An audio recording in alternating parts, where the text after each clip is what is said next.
Boa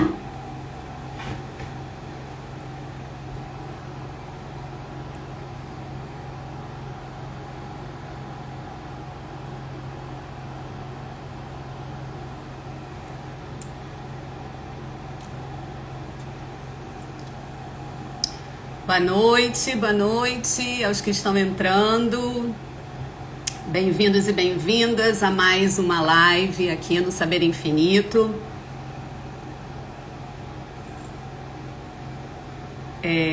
Estou aguardando nosso convidado de hoje.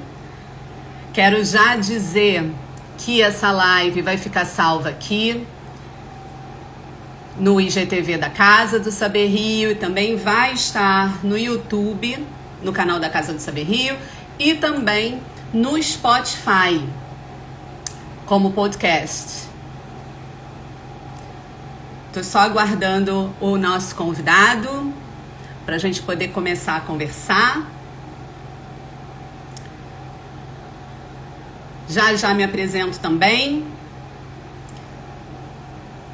Bem-vindos e bem-vindas, todos vocês.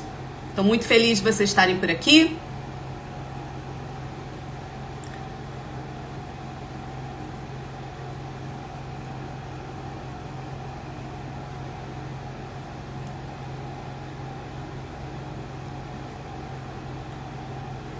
Hoje a nossa live aqui vai ser sobre o impacto da pandemia na educação. E a gente vai receber, eu estou esperando ele pedir para entrar, que é o Alessandro Mariempietri. Logo eu faço a apresentação formal.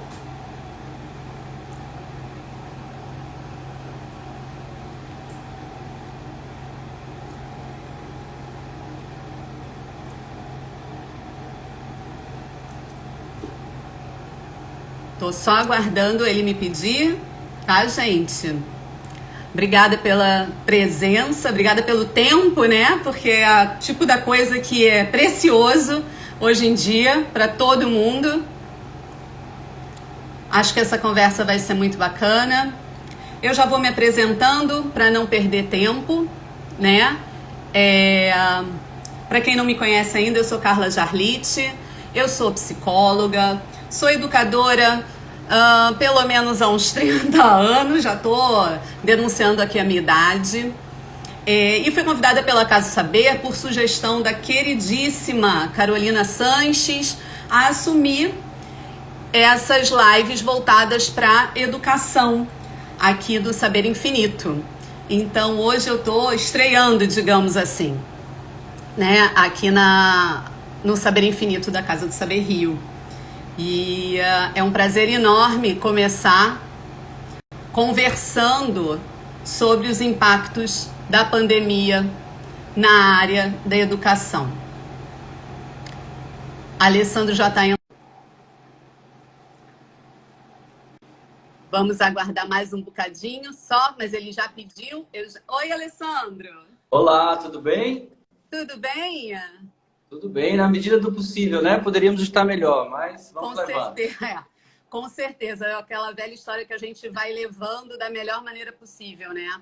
Eu estava aqui apresentando essa nossa live, falando um pouco sobre mim, né? Me apresentando também, que eu estou inaugurando agora esse espaço aqui, que antes era da Carolina Sanches, que é uma querida amiga minha, uma pessoa que eu admiro bastante. E a partir de hoje sou eu que vou estar à frente das lives aqui do Saber Infinito, dentro da área da educação. E é um prazer enorme estrear, digamos assim, recebendo você. O prazer é todo meu. Bom, eu vou fazer uma brevíssima apresentação sua, porque eu gosto mesmo que os convidados se apresentem. Então, o Alessandro Mariempietri, falei certo? Sim, Mariempietri, perfeito. É neuropsicólogo e é autor também de um livro voltado para criança. É isso, Alessandro? Conta um pouquinho para a gente sobre você, sobre o teu percurso. Isso, eu sou Alessandro Mariempietri, sou psicólogo, tenho doutorado na área de educação e estamos lançando, sim, um livro que não é um livro teórico. É um livro para pais e filhos, falando dessa poética, dessa relação, de como o mergulho na paternidade transforma tanto os pais quanto os filhos.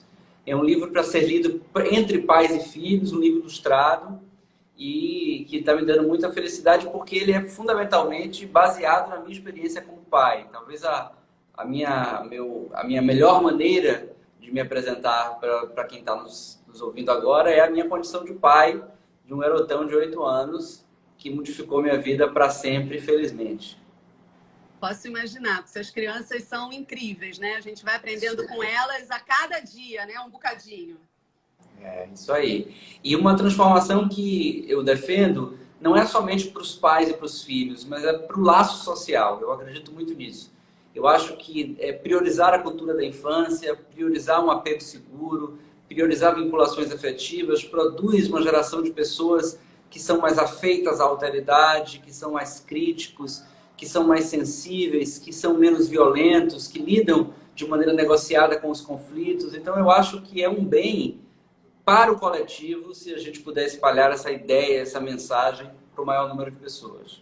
Não, sem dúvida. E assim, eu puxando um tiquinho da sardinha para o meu lado antes da gente começar, eu sou uma apaixonada pela literatura para crianças, eu aposto minhas fichas na educação há anos, estava aqui conversando, falando, né, para as pessoas, e eu acho que a literatura é um dos caminhos mais bacanas da gente poder conversar, poder iniciar, às vezes, conversas mais difíceis, mais delicadas, e de nutrir essas crianças, né, com desse imaginário todo. Então, enfim, acho que fiquei muito feliz de saber dessa sua faceta como autor para livros. E novíssima faceta, porque esse livro é filho da pandemia, né?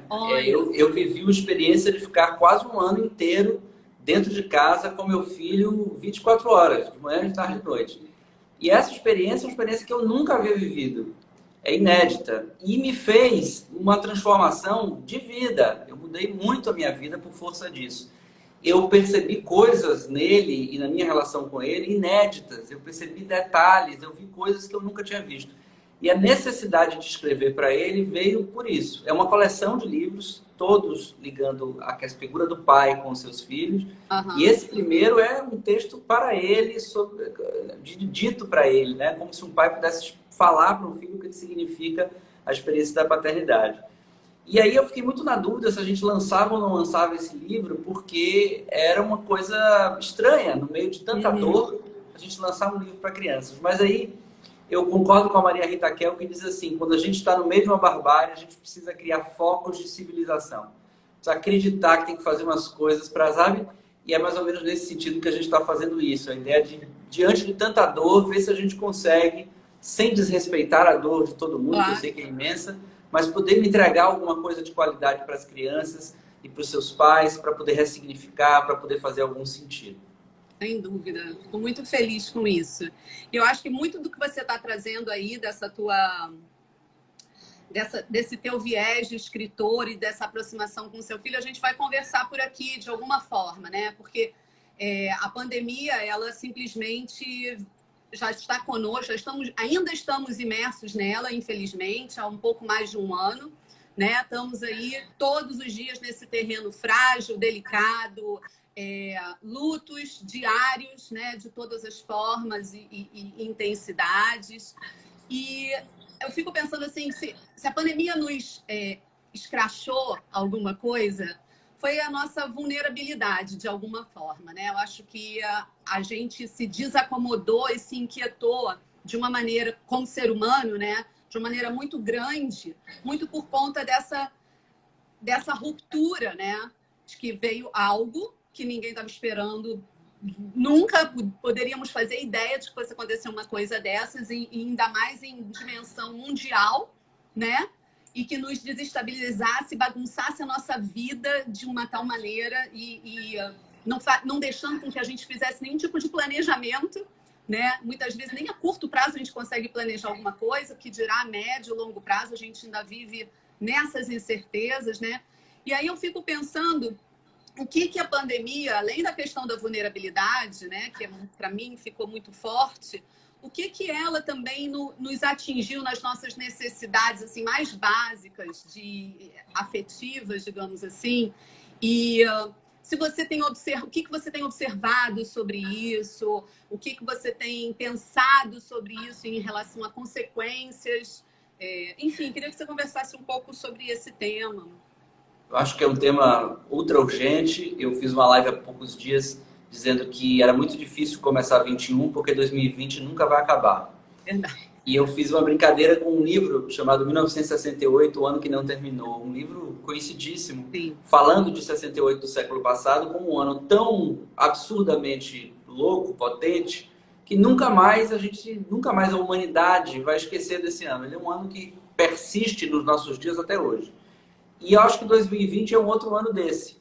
É um ano que nunca mais vai sair da nossa memória, nunca mais nós, enquanto humanidade, vamos viver da mesma forma que vivíamos antes de 2020. Por uma série de questões, desde as mais óbvias, que são as sanitárias, as econômicas, até as mais simbólicas, as mais subjetivas, né? Eu costumo dizer que, assim, toda transformação humana é uma crise. Mas nem toda crise leva a uma transformação humana.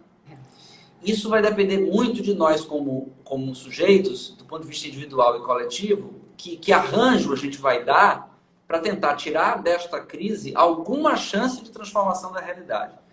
Então, se nós, enquanto humanidade, não aproveitarmos essa chance doloridíssima, doída, sem precedentes, inédita, porque nós não amamos mais, não morremos mais, não nascemos mais, não estudamos, não trabalhamos, não compramos, não comemos, nós não fazemos mais nada igual ao que fazíamos antes.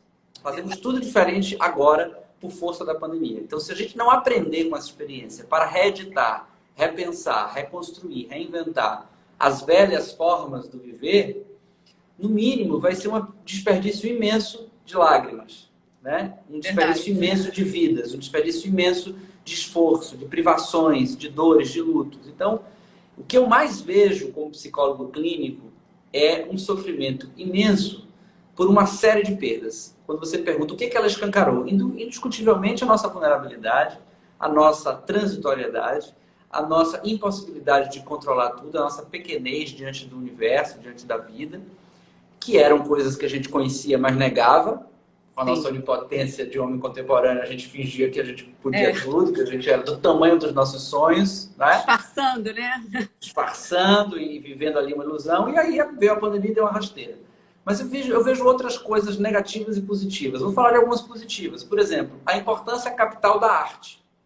Eu fico me perguntando o que seria da pandemia sem a arte, sem livros, séries, filmes, quadros na parede, músicas para ouvir. Seria indiscutivelmente muito mais insuportável. A importância crucial do coletivo e do público. Porque nós fizemos um esforço imenso para não colapsar o sistema de saúde como um todo. Nós usamos máscara para nos proteger, sim, mas em primeiro lugar para proteger o outro. A máscara protege muito mais o outro do que a si mesmo. Então, todo esse cenário que o homem contemporâneo não estava acostumado, porque é um homem autocentrado, que vive muito a expectativa da exterioridade, e ele teve que olhar para dentro e olhar para o outro. Com uma obrigatoriedade inescapável. Não há quem possa, mesmo os negacionistas mais extremos, tiveram nas suas biografias algum atravessamento da Covid-19 vivida em 2020. Inelutavelmente. Seja por uma notícia do jornal que cai no seu colo, seja por algum parente que perdeu alguém, seja pelas perdas econômicas que são inumeráveis. Então, é impossível que a gente imagine uma vida depois de 2020 de outra maneira, que não seja a maneira de reinvenção, a maneira de recriação. Agora, é claro que isso para o humano custa muito. Não é fácil para o humano mudar. O humano ele gosta de previsibilidade, repetição, padrão. Toda vez que a gente é convocado à mudança, a gente gasta muita energia.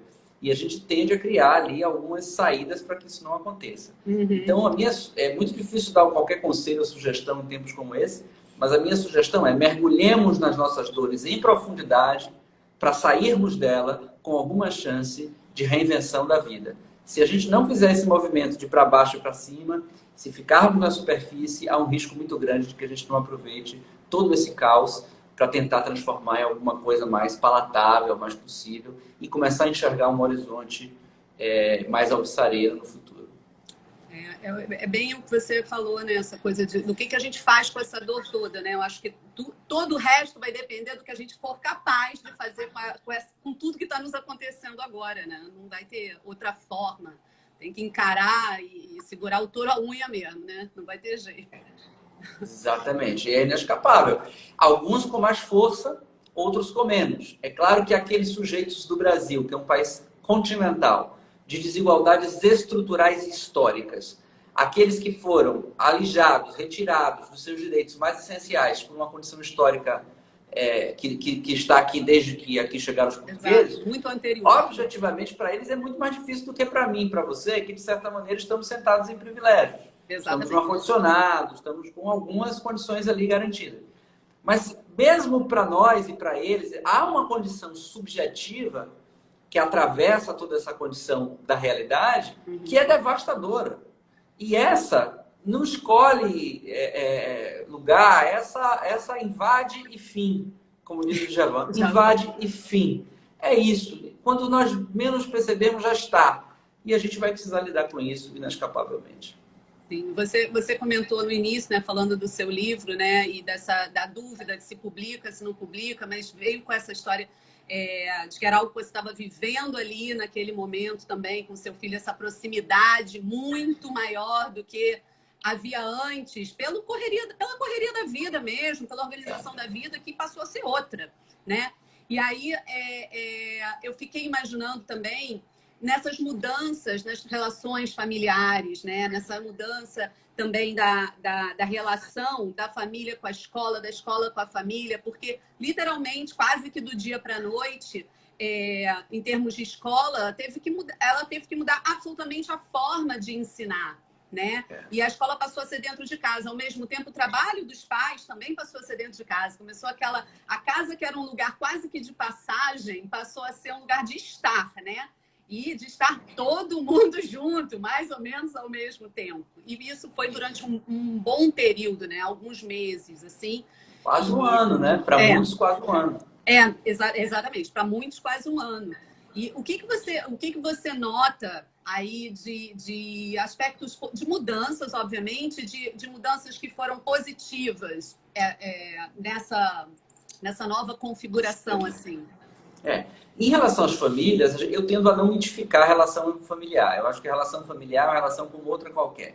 Toda relação humana cabe tudo. Sujeiras, lindezas, tristezas, todo tipo de afeto. Então, na relação com a família é a mesma coisa. Tem todo tipo de treta que a relação humana qualquer tem. E é bom que seja assim. É bom que a gente desmistifique isso. Porque tem momentos que eu não aguento mais olhar para meu filho. Tem momentos que eu não suporto respirar sem ter ele ao lado. Tem momentos que eu, sabe? Então, a intensidade forçosa desse confinamento gera uma série de conflitos, uma série de potencialidades. Já no que concerne a relação da família com a escola, esse é um tema imenso, né? Porque essa foi uma outra contribuição que a pandemia deu. A importância capital da escola para a sociedade.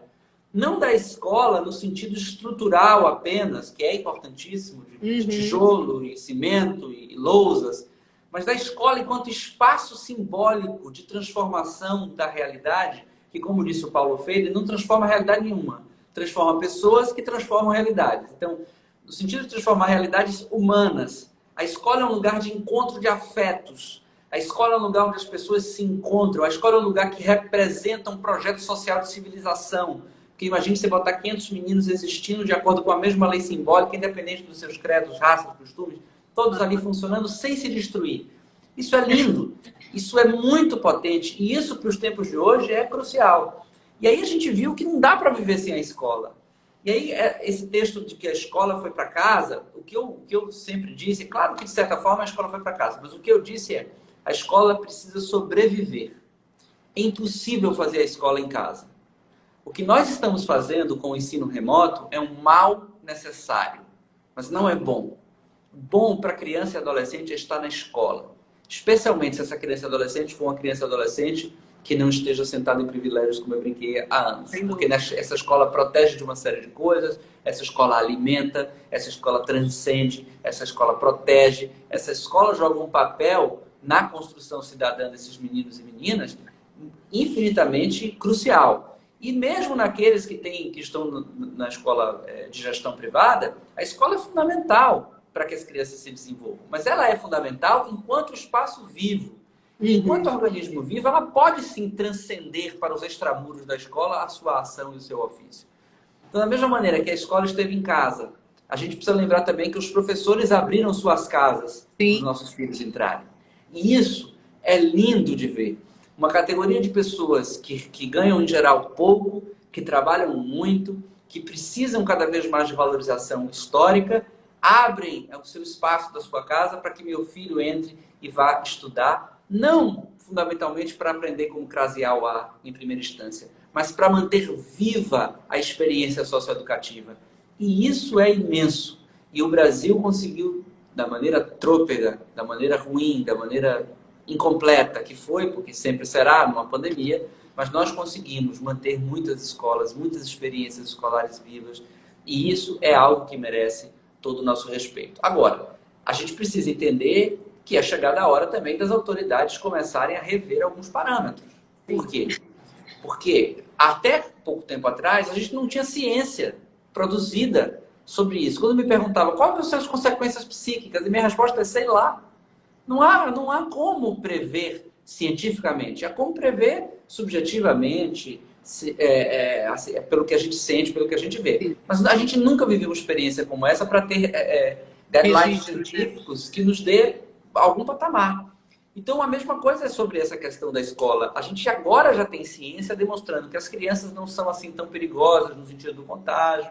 Já temos estudos mostrando o dano significativo que é sobre a permanência das crianças sem a escola presencial. Então, é a hora de começarmos a pensar em estruturas, desde que com segurança, desde que com protocolos e tal. Não compete a mim, e imagino que também você pense como eu, não compete a gente que não somos da área, né, de epidemiologia e tal, dizer se abre ou fecha. Não compete. Mas compete a gente dizer o seguinte: quando puder abrir, que se abra com a máxima urgência, porque o dano, o prejuízo de um ano inteiro sem escolas para as crianças e adolescentes do Brasil é imenso. E é um dano irreparável. É importante que se diga assim com muita clareza. O dano pedagógico, ele é até reparável. Sim. Porque se pode criar um biênio, criar um currículo adaptado. Com certeza. O pessoal de escola craque nisso. A gente tem especialistas maravilhosos no Brasil. Vamos dar um jeito nisso, facinho, facinho. Agora, o dano subjetivo, o dano coletivo, o dano da experiência de reclusão, a gente não pode querer resolver 2020. A gente tem que pensar em viver 2021 um pouquinho melhor para dar conta disso. E dizer isso assim de maneira tão crua e dura, como eu estou dizendo, às vezes é necessário para que se saiba com clareza, nós que militamos nessa área, para que se saiba com clareza o dano que isso provoca em crianças e adolescentes. Né? O que significa não estar com seus pares, o que significa estar longe da escola enquanto organismo vivo. Então, isso me preocupa muito. Ao mesmo tempo que eu acho que sobredestaca a importância da escola, me preocupa estarmos tão distantes de um projeto consistente de retorno seguro. Nossa, eu concordo com absolutamente tudo que você está falando. É impressionante como para mim, o que você está trazendo é de uma clareza imensa.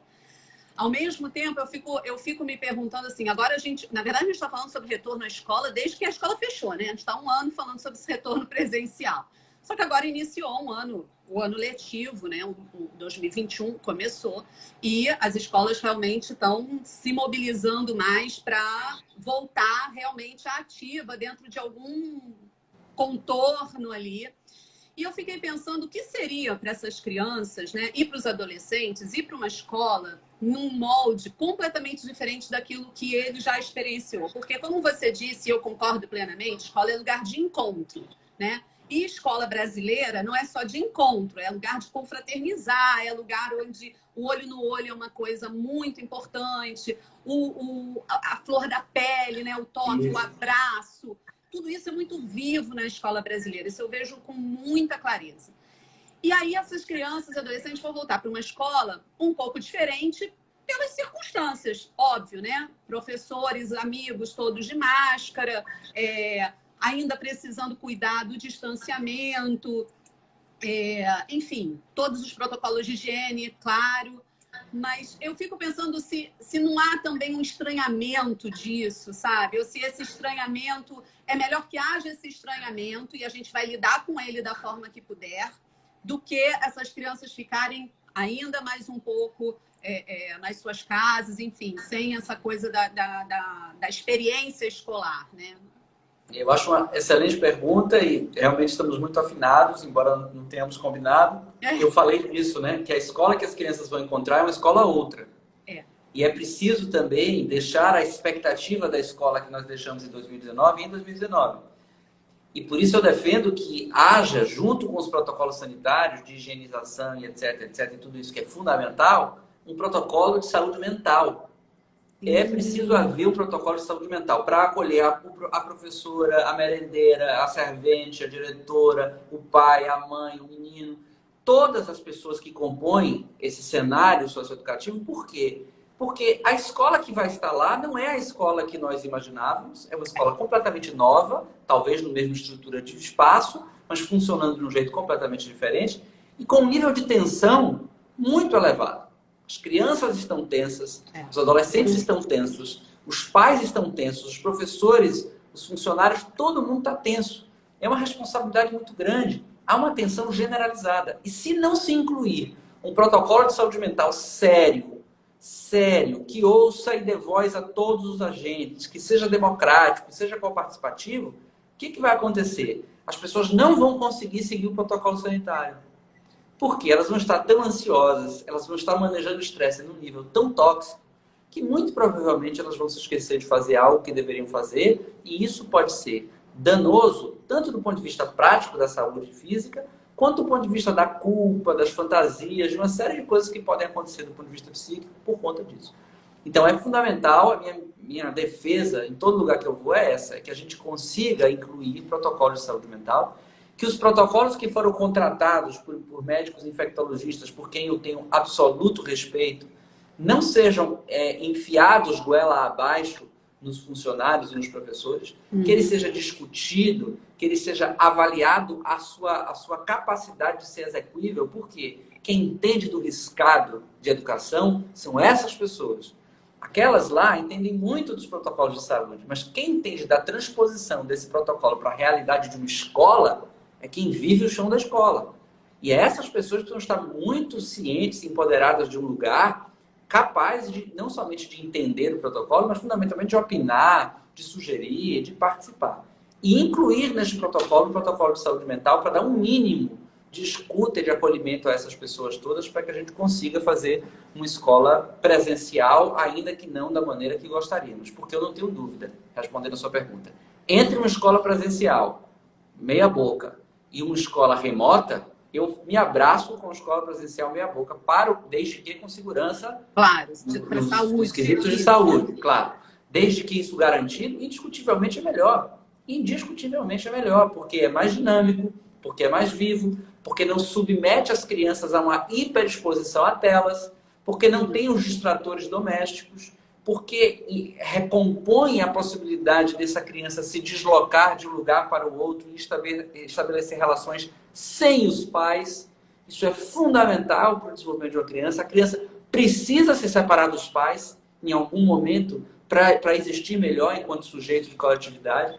Então isso também é um papel crucial para que ela veja pares, esteja com pares, possa interagir, ainda que não plenamente, mas de algum tipo de interação que não seja atravessado por algum tipo de tela.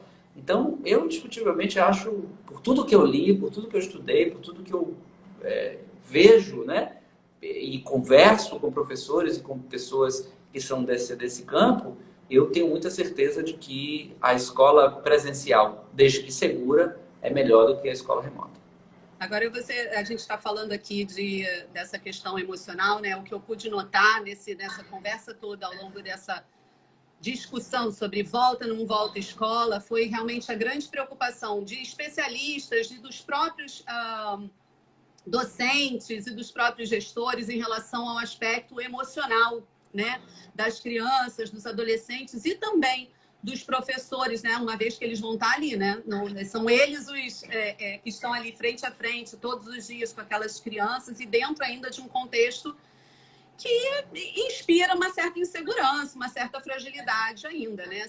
Dependendo, então, do lugar ou da história da pessoa, é muito medo mesmo, né? Vamos falar claramente, é muito medo, muito receio de se expor dessa maneira. Mas o que eu vejo muito positivo também, né, depois ainda vivendo essa situação de pandemia, é esse valor que os aspectos emocionais também tiveram, né? Eu acho que foi dada uma visibilidade para esse conteúdo emocional que é tão importante, relevante quanto qualquer conteúdo conceitual da escola, seja ele a matemática, português, seja o que for, né? Então eu vi isso como uma coisa boa e positiva, e eu realmente tenho esperança de que a gente continue, digamos assim, entendendo o aspecto emocional, seja de crianças, jovens ou dos adultos, como algo importantíssimo a ser cuidado, né? Sem dúvida, eu concordo plenamente com você. Foi feito um estudo pela Sociedade Brasileira de Pediatria, recomendado por ela, que mostra o aumento muito significativo do sofrimento psíquico em crianças por conta do confinamento na pandemia. Esse é um dado. Um outro dado que eu acho que é crucial, assim, muitas pessoas me falaram, mas as escolas públicas não têm água, como é que vai ter acolhimento de saúde mental? E esse texto é um texto meio hierarquia das necessidades, né? Assim, contra o qual eu tenho alguns argumentos. O primeiro argumento é que, assim, uma escola que não tem água não deve funcionar. Sim. Ponto. Não deveria funcionar nunca. Nem na pandemia, nem fora dela. Então, assim, é claro que quando eu estou discutindo saúde mental, é o mínimo de condição para se discutir isso. Não sou inconsequente. Eu não estou defendendo que se retire a água da escola e contrate um psicólogo. Não se trata disso. Claro. Se trata de garantir as condições todas elas, as essenciais. E acho que agora a discussão da saúde mental entra no rol das essencialidades. Por quê? Porque agora nós estamos vivendo um sofrimento de ordem emocional inenarrável. Difícil até da gente explicar com palavras. Inominável, então, né? É inominável. Então é difícil de narrar algo que é tão contemporâneo. A gente está vivendo agora, nesse momento, nessa hora. Então é difícil. E um terceiro argumento que eu acho que é muito, muito importante é que as pessoas deram esse valor e tal, e estão dando, eu concordo com você, por uma questão simplesmente de ser impossível não dar. É como se houvesse um elefante dentro de casa e a gente fingisse que não estava vendo. E agora ele está sapateando na nossa sala. Aí a gente não tem escolha, a gente tem que olhar para isso e tentar fazer alguma coisa com isso, né? Então, assim, que bom que a gente está podendo falar disso, eu, você e tantos outros, mas acho que ainda precisamos de uma luta forte no sentido de cobrar. É claro que toda a gestão, se nós formos pensar, especialmente nas instâncias federais, do que acontece com a Covid é lamentável. É lamentável. Nós poderíamos estar num cenário muito melhor. Muito. Mas nós temos que continuar lutando por isso, porque quando a gente pensa assim, qual é a consequência para esses meninos e meninas de um ano e meio sem escola e uma vida confinada, nós não sabemos. Não. Nós vamos ter que esperar para ver. O que nós sabemos, eu e outros especialistas nessa área, que muito provavelmente não são consequências positivas. São consequências negativas em muito maior número. Há algumas positivas, talvez, que pudéssemos destacar ali ou acolá. Mas quando a gente pesa na balança, as negativas, ou as potencialmente negativas, são indiscutivelmente o maior número. Né? E maior intensidade, e maior risco e tudo mais. E a gente já está, infelizmente, Alessandra, a gente está chegando já no final da nossa conversa. Passou muito rápido. Quando me disseram que era esse o tamanho da live, eu falei, não é possível, não pode ser. É assunto que não acaba mais, né? E assim, faremos outra depois, Vamos sim. Eu estou muito contente de estar conversando aqui com você. Eu queria, assim, que a gente pudesse falar um pouco, a gente falou de muitas questões, né? Mas o que fica para você como assim um aprendizado ou aprendizados, porque podem ser tantos, que foram assim trazidos pela essa circunstância da pandemia. E eu fico pensando também no que a escola vai precisar mudar de agora em diante, dentro dos seus da sua forma de atuar, da sua forma de ser junto aos seus alunos e seus profissionais. Olha, essa pergunta é uma pergunta que daria uma live, né? Mas eu vou tentar resumir e vou falar bem do âmbito pessoal, assim, porque eu acho que é uma pergunta que atravessa o meu ofício profissional com a minha dimensão pessoal. É difícil separar, né, essa pergunta. Eu acho que uma questão fundamental é priorizar as essencialidades, né? Eu acho que a pandemia nos obrigou a escolher o essencial e separar tudo que é supérfluo, tudo que tudo que está a mais. E a gente faz ali um relicário das nossas essencialidades e vive e valoriza, cuida disso, quase que numa devoção, para que a gente possa dar conta de sobreviver. O Christian Duncan disse, sobreviver a 2020 não é uma coisa pequena, é uma coisa imensa. Sobreviver em todos os âmbitos, né? Pessoais, criativos, financeiros, físicos e tudo mais. Segundo, o que eu acho que é importantíssimo é valorizar o público e o coletivo. Essa é uma coisa que eu acho que nós brasileiros precisamos garantir com muito mais força. Poxa, né? Com certeza. O público e o coletivo, que parecem a mesma coisa, mas não é.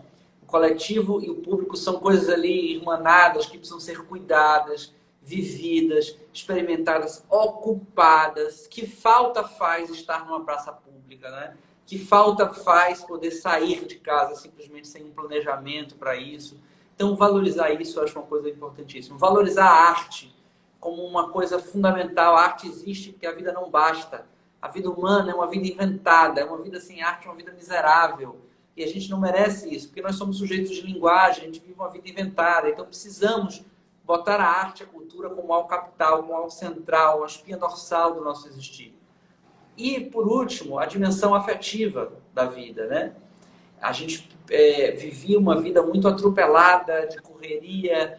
A Júlia Kristeva disse que as novas doenças da alma se dão por esse imperativo de gozar e morrer, né? Nós vivíamos uma espécie de autodestruição por coisas que não eram assim tão importantes. E a gente vai perdendo essa capacidade de valorizar instâncias afetivas tão importantes. Que falta faz poder dar aquele abraço, poder contar com aquele amigo, poder encontrar aquele familiar. Que falta faz isso agora que estamos privados. Então, eu acho que tanto do ponto de vista profissional quanto pessoal, essas são coisas que marcaram muito, muito definitivamente a minha vida e que estão assim no centro mesmo das minhas prioridades. Olha, Alessandro, muito obrigada pela essa conversa incrível, por essa tua disponibilidade, por essa tua abertura, sabe? Essa clareza toda. Quero agradecer muito a sua participação. Espero que a gente se encontre outras vezes em lives, enfim. Né? Eu acho que isso foi uma das coisas boas que a tecnologia nos trouxe, né? Ela serviu para solucionar um pouco esse nosso problema de distanciamento, né? E de continuar a viver de alguma forma, né? Ainda que seja assim numa telinha, mas ainda é uma possibilidade de respiro e também de poder conhecer outras coisas, né? Então, queria te agradecer muito. Eu te agradeço muito e a Casa do Saber, né, com quem eu já trabalhei, assim, dizer que isso é muito potente, porque você está no Rio de Janeiro, eu estou na Bahia. Sim. Nós estamos nos encontrando e conversando com pessoas do Brasil e talvez do mundo todo. Isso só é possível graças à tecnologia. Então, eu acho que se a gente souber usar, a gente pode tirar proveito, sim, desse recurso, porque imagina o que seria logisticamente se eu tivesse que ir para o Rio, ou você vir para cá, para a Bahia, para a gente fazer um evento, para poder conversar. Isso seria de custos e de logística imenso. E agora não, você na sua casa ou na minha, a gente se encontra, as pessoas se encontram, depois a gente vai reproduzir isso em várias... Que alcance a gente vai ter das nossas ideias, né? Então eu acho isso fantástico, me sinto honradíssimo de fazer parte desse material de vocês, eu tenho um respeito imenso pela instituição e dizer que conversar com você foi fácil como é viver, né? Com todas as dores que eu tenho atrás, mas com a delícia, com a facilidade, com a alegria desses encontros insuspeitados que são tão importantes. Muito obrigado. Eu que agradeço. E olha, sucesso com o seu livro. Andaram perguntando qual é a editora. A editora é a editora Solis Luna. Vou fazer um convite aqui para quem quiser. Nós vamos lançar esse livro no domingo, dia 21, às 18h30, no YouTube da Solis Luna Editora. E lá nós vamos conversar sobre o processo, de como a gente fez o livro, e vamos falar também sobre o tema da relação de pais e filhos no mundo contemporâneo. Maravilhoso. Então, todo sucesso para você. Que muita gente possa compartilhar contigo essa história, essa construção toda. Obrigada a cada um que esteve aqui com a gente, participando. Mais uma vez, obrigada, Alessandro. E semana que vem, dia 25, temos outra live aqui no Espaço do Saber Infinito, que é gestão de conflitos e comunicação não violenta. Super interessante esse tema, super necessário esse tema, então fiquem ligados todos vocês. Até a próxima, Alessandro. Um beijo, até mais. Até, tchau, gente. Obrigada.